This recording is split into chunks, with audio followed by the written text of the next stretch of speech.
Bonjour les sportifs connectés, c'est Jérôme du blog montrecardogps.fr. Je vais vous montrer 4 astuces pour gérer la précision GPS, les ravitaillements et les barrières horaires sur un ultra. Ouais, carrément. Mon objectif, clairement, c'est que dans cette vidéo, vous fassiez un wow et que vous lâchiez un j'aime. Alors, je serai peut-être à la bourre, on est début août, mais bon, officiellement, le summum de l'ultra se termine fin août à Chamonix. Donc, je suis largement dans les temps. Et au pire, vous pourrez enregistrer cette vidéo pour la retrouver l'été prochain, il n'y a pas de problème. La majorité de ces astuces, elles vont couvrir deux marques, Garmin et Suunto.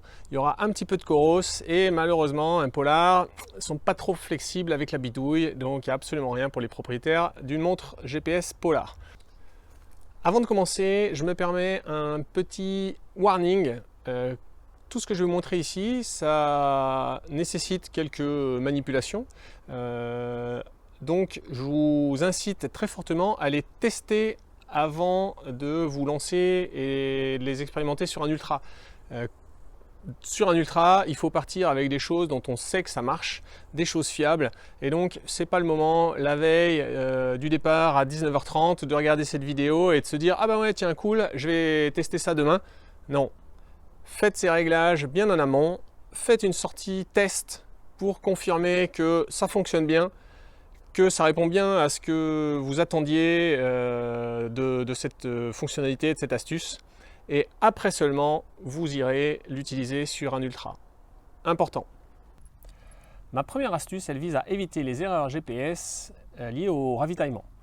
Ce qui se passe, ou en tout cas ce qui peut se passer au ravitaillement, c'est que vous rentrez dans un gymnase, un bâtiment en dur avec un toit, et donc ce toit, il arrête les signaux du GPS. Votre montre, du coup, elle ne capte plus de signaux GPS.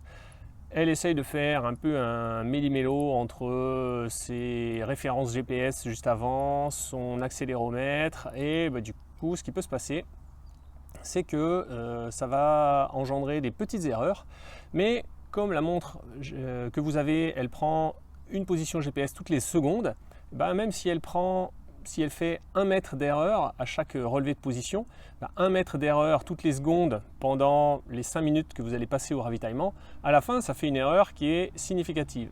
Je n'ai pas fait le calcul, je vous laisse faire le calcul, vous pouvez même le poster en commentaire. Je corrigerai les copies à la fin de la journée.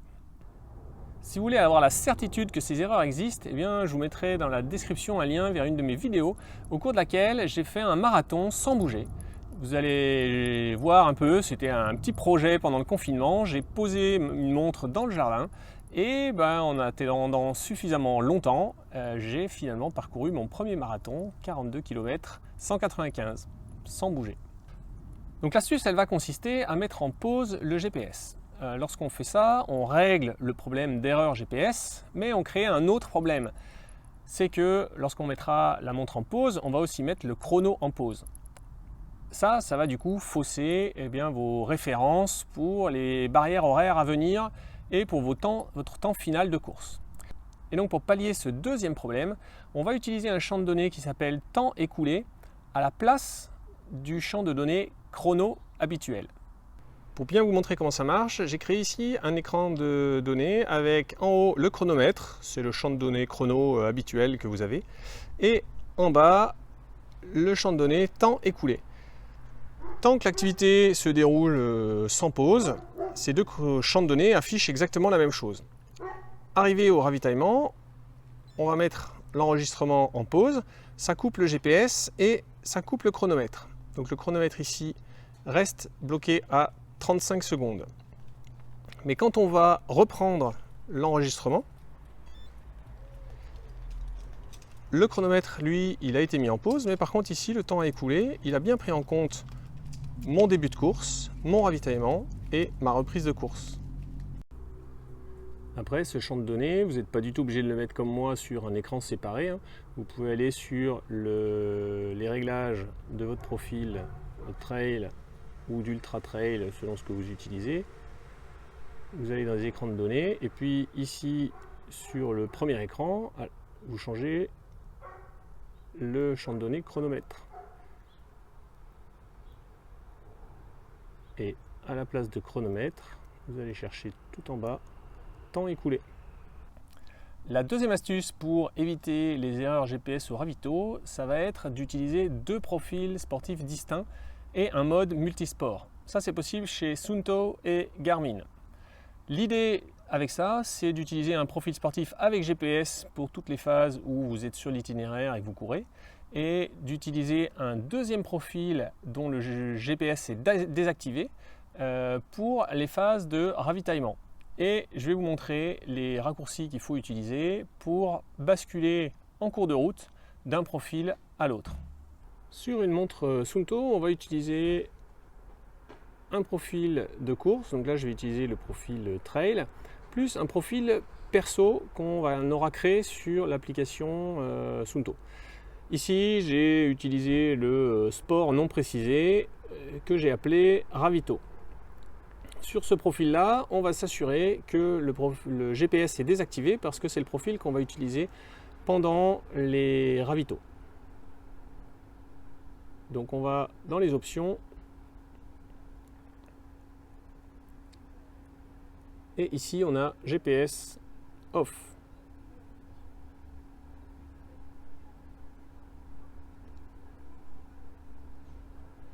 Pendant la course, ce qu'on va faire, c'est que on va lancer notre profil trail. Le chrono démarre ici, la distance va s'incrémenter là. Une fois arrivé à notre ravito, on va faire un appui long sur le bouton du haut pour changer de profil sportif. Là, la montre nous propose toute la liste de profils sportifs. Alors, l'astuce, c'est d'avoir lancé la veille une activité avec le profil trail et une activité avec le profil ravito. Comme ça, il sera tout de suite en haut de la liste. Et vous n'aurez pas besoin de chercher et de faire défiler. Là, on a notre profil ravito sans GPS. Donc là, au moins, on est sûr qu'il n'y ait pas d'erreur GPS. Alors, il va compter un petit peu de distance parce que, en principe, l'accéléromètre va certainement compter un peu de pas et un peu de distance. Ce à quoi il faut faire attention lorsque vous créez vos profils sportifs, c'est le champ de données durée que vous allez utiliser. Ici, c'est le champ de données durée actuelle, donc ça donne la durée de la pause au ravitaillement. Et ici, vous voyez, il y a à peu près 30 secondes de plus, c'est le champ durée. Donc ce que je vous recommande, c'est que sur le profil ravitaillement, vous utilisez le champ de données durée, activité actuelle, comme ça, ça vous donnera votre temps de pause au ravitaillement. Et en revanche, sur votre profil trail ou votre profil ultra, là, vous utilisez le champ de données durée pour avoir la durée de l'ensemble de votre course. Sur une montre Garmin, il y a une petite manip préalable à faire, c'est d'aller configurer un raccourci. Donc pour ça, on va dans les menus, tout en bas, système, et là, on cherche. Alors, sur les Garmin récentes, 2022, c'est bouton raccourci. Sur les Garmin plus anciennes, c'était une mauvaise traduction que j'arrive même plus à retrouver. Donc voilà, ça ne sera certainement pas écrit bouton raccourci. Mais vous reconnaîtrez quand vous trouverez quelque chose dans le menu système qui ne veut rien dire, ben, c'est que ça sera ça. Là, vous avez plein de possibilités et vous allez en chercher un. Alors moi, j'ai pris voilà, maintenir enfoncé down, donc ce bouton-là, et vous allez mettre changer de sport. C'est simple, hein. Là vous avez toute la liste des raccourcis. Vous mettez changer de sport. Ça veut dire qu'à partir de maintenant, quand je fais un appui long sur le bouton down, je peux changer de profil sportif n'importe quand en cours d'activité. Ensuite, au départ de la course, eh bien, on prend son profil trail, son profil endurance, un profil perso que vous avez créé, que vous avez appelé ultra, bref, ça ne change rien. Et on lance l'enregistrement. Le chronomètre défile, la distance va s'incrémenter. Lorsqu'on va arriver au ravitaillement, on va basculer dans un profil sportif qui va nous servir au ravitaillement. Un profil sportif dont le GPS est désactivé. Vous pouvez créer un profil sportif perso. Là, moi, je vais utiliser par exemple le profil yoga. Donc, un appui long sur le bouton down et je vais chercher mon profil yoga. Alors là, ce sera à vous de placer les profils sportifs dans l'ordre pour que yoga soit, ou votre profil ravito si vous créez un profil perso, soit juste en dessous de votre profil trail pour que ce soit facile à retrouver dans la liste. Là, vous voyez donc que la montre nous informe qu'on a fait 47 secondes de trail et qu'on passe en yoga. Ici, on a le chronomètre, champ de données chronomètre classique. Ça va nous donner notre temps de présence au ravitaillement. Il y a une manip que vous allez devoir faire, c'est mettre quelque part un champ de données temps multisport. Donc ça, je vous recommande de le mettre sur votre profil trail, de remplacer le champ de données durée classique par le temps multisport. Ça, c'est le temps de l'ensemble de votre course qui prend en compte les ravitaux. C'est important de le faire, sinon vous allez être perdu sur les barrières horaires. Et de nouveau, quand vous sortez du ravito, vous repassez en course trail. Vous avez votre temps de passage au ravito, enfin votre temps de présence au ravito, et vous rebasculez sur un mode trail. Et c'est ici qu'il faut que vous changiez pour mettre le temps multisport. Donc pour ça, on peut même le faire en live si jamais vous avez oublié. Paramètres de trail, écran de données. Vous allez changer champ de données. Voilà, et celui-ci, c'est un champ de chrono, mais vous allez aller chercher temps multisport.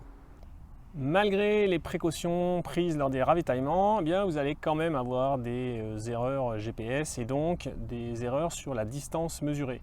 Et ça, sur un gros ultra, eh bien, quand vous allez arriver au kilomètre 62, ou plutôt quand votre montre va afficher 62, que le ravito est à 63, mais qu'en fait vous n'êtes que au 60e kilomètre. Du coup, c'est pas 1 km qui vous reste à faire jusqu'au ravito, c'est 3 km qui vous reste à faire jusqu'au ravito. Et ça peut être assez dévastateur sur le moral. Donc, ce qu'on va faire là, c'est vous allez créer un itinéraire de votre course. Si vous ne savez pas comment faire ou quoi utiliser comme application, j'ai un article sur le blog qui présente 8 applications qui servent à créer des itinéraires. Je vous mettrai le lien dans la description. Et ce que vous allez faire, c'est que vous allez placer des points d'intérêt. Et ces points d'intérêt, vous allez leur donner un nom qui correspond à la borne kilométrique. Alors, sur un gros ultra, il ne faut peut-être pas mettre un POI tous les kilomètres, sinon votre montre elle va peut-être sonner souvent. Mais peut-être un POI tous les 10 km ou tous les 5 km.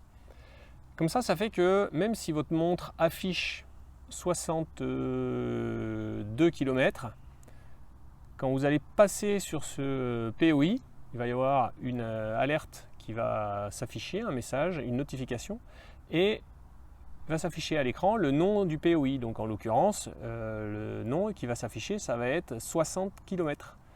Et donc même si votre champ de données distance affiche 62 km, lorsque vous avez la notification que vous êtes au kilomètre 60, c'est que vous êtes au kilomètre 60. Donc là après, vous prendrez en compte jusqu'à votre prochain POI le fait qu'il y a un delta de 2 km en plus, ou plutôt 2 km en moins entre ce que vous avez réellement parcouru et ce qu'affiche votre montre. Je vous montre ce que ça peut donner. Sur certaines Garmin, avec l'écran Up Ahead, alors là c'est carrément très visuel, puisqu'on a une espèce de roadbook. Ici j'ai un tout petit itinéraire de à peine plus de 700 mètres, sur lequel j'ai placé une borne kilométrique que j'ai appelée kilomètre 18, et puis un ravitaillement. Donc là vous voyez que je suis à 100 mètres du kilomètre 18. Lorsqu'on va progresser, eh bien, on va pouvoir être alerté au passage de ces points d'intérêt. Voilà, donc là, exactement comme une indication turn by turn, je reçois une alerte qui me dit que mon point de kilométrique est dans 20 mètres. Le seul hic, c'est qu'il n'affiche pas sur l'alerte le titre du point d'intérêt. Avec Suunto, c'est très simple puisque les points d'intérêt, on peut les créer directement dans l'application. Il suffit de faire un appui long n'importe où sur l'itinéraire et on crée comme ça un point d'intérêt. On a une première alerte environ 100 mètres avant. On voit qu'on arrive au kilomètre 18.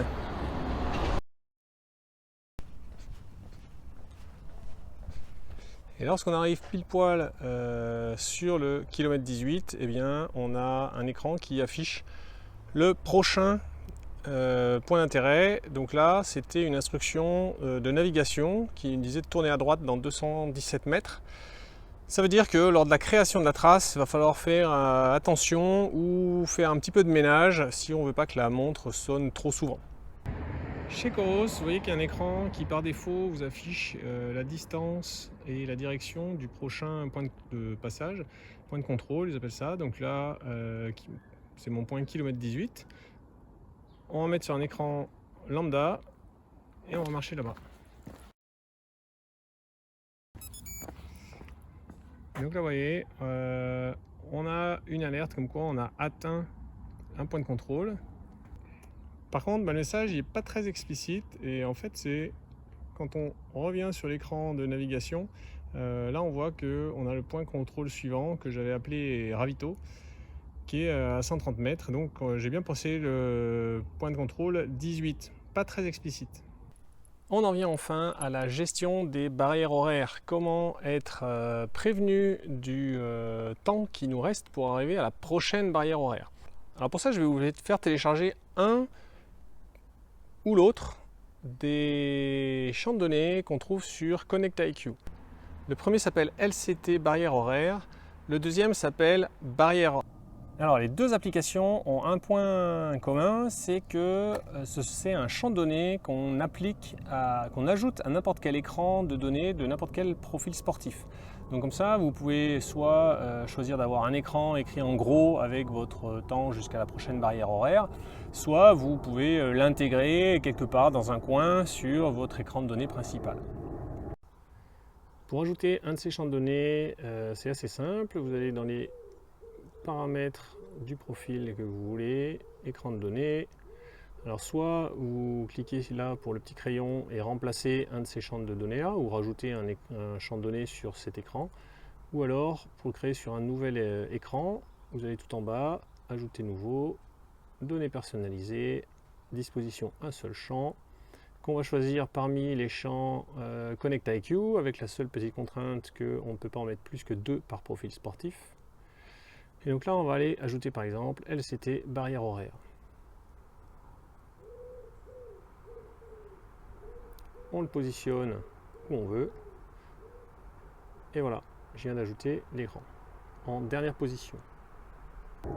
Cela dit, dans leur fonctionnement et dans leur paramétrage, ils sont radicalement différents parce que le champ de données barrière fonctionne en fait sur le même principe que UpAhead, c'est-à-dire qu'il faut un itinéraire sur lequel on ajoute des points d'intérêt qu'on labelle d'une certaine manière. Donc il faut du texte, point virgule, une durée.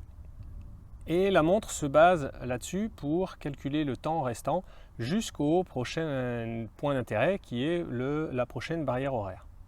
Pour l'application barrière horaire, alors pour la petite histoire, c'est Alexis, le développeur, le fameux Alexis de la carto d'Alexis. Il nous a concocté donc ce petit champ de données. Il explique bien comment ça fonctionne dans la description. Ce qui est important, alors ici il parle d'importer une trace depuis Plotterroute. En fait on peut le faire tout à fait depuis Garmin Connect. Ce qui est important c'est son point 3, c'est le formatage du nom que vous devez donner à votre point de barrière horaire. Donc vous devez l'appeler texte, alors vous remplacez texte par barrière horaire ou moi je l'ai appelé Ravito. Point virgule et ensuite vous mettez le nombre d'heures, 2 points, le nombre de minutes. Une barrière horaire à 1 heure, vous pouvez l'appeler BH.01.2.00. Je vous montre rapido comment on fait. Créer un parcours. Là, on met n'importe quoi. On va commencer là et terminer là. Et ici, vous faites ajouter un point de parcours. Vous cliquez sur l'emplacement du ravito, disons à ce carrefour. Ici, vous pouvez choisir l'icône. Bon, ça ne va pas changer grand-chose, mais nourriture. Et là, dans le titre, vous pouvez l'appeler barrière horaire, point virgule, 01, 00. Ça vous crée une barrière horaire à 1 heure sur le champ de données barrière horaire. Vous enregistrez, vous donnez un nom au parcours, vous l'enregistrez et ensuite vous n'oubliez pas de le transférer dans la montre. Sur le champ de données barrière horaire, lorsqu'on l'ajoute pour la première fois, on va aller faire un petit réglage. Donc ici vous avez, avant de valider, la possibilité de modifier les paramètres. On va mettre oui. Ici, on peut activer si on veut que afficher un temps négatif, c'est-à-dire un retard quand on n'arrive pas à la barrière horaire à temps. Pas forcément utile. Ici, délai barrière horaire. Alors c'est pas forcément bien explicite. Lorsqu'on voudra utiliser le champ de données barrière horaire d'Alexis, la seule chose à laquelle il va bien falloir penser, c'est tout simplement de charger l'itinéraire à suivre. Ensuite, vous vous souvenez, j'avais labellisé une barrière horaire ravito et j'avais 1 heure pour l'atteindre. Donc là, le chrono est parti depuis 20 secondes. Il me reste un peu plus de 59 minutes.